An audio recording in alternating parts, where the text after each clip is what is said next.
روزہ رکھا، بڑے چاؤ سے رکھا، خوب مزے سے سحری کھائی اور ارادہ کیا کہ سارے دن کچھ کھاؤں گا نہ پیوں گا، اور عملاً بھی ایسا ہی کیا، کبھی کچھ کھایا، وہ کھایا کچھ نہیں، پیا کچھ نہیں، دن گزار دیا۔ لیکن روزہ بہلانے کے لیے اور وقت گزاری کے لیے ماشاءاللہ ایک بہت بہترین آلہ موجود ہے موبائل کا، تو اس کی برق گردانی شروع کر دی، اور اس کی برق گردانی کرتے ہوئے جو جن چیزوں کو اللہ تبارک و تعالیٰ نے دیکھنے سے منع فرمایا تھا وہ مزے لے لے کر دیکھی، تو روزہ تو ہوا لیکن تقویٰ نہ ہوا، عبادت ہو گئی لیکن تقویٰ حاصل نہیں ہوا۔ تو اب میں اسے ایک عام مثال دے رہا ہوں جو ابتلاء عام ہے، جس میں گھر کے گھر میں، گھروں کے گھروں میں جس چیز کا فتنہ پھیلا ہوا ہے۔ تو بھائی جب یہ فرمایا تھا کہ ہم نے تمہارے ذمے روزے اس لیے فرض کیے ہیں تاکہ تمہارے اندر تقویٰ پیدا ہو۔ تقویٰ کیسے پیدا ہو کہ اس کی ٹریننگ ہم اس طرح دے رہے ہیں کہ تمہیں کھانے سے منع کر دیا، پینے سے منع کر دیا، نفسانی خواہشات کی جائز ادائیگی سے منع کر دیا، اور تم نے اس کو قبول بھی کر لیا، کھانا بھی چھوڑ دیا، پینا بھی چھوڑ دیا، جائز طریقے سے اپنی جنسی خواہش پوری کرنی بھی چھوڑ دی، حلال چیزیں چھوڑ دی، میرے کہنے کی وجہ سے، میرے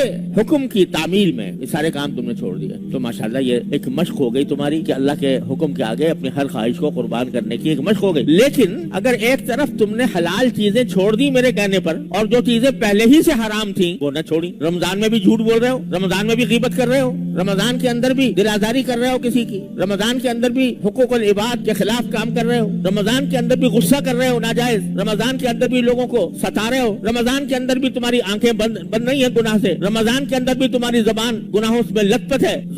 رمضان کے اندر بھی تمہارے کان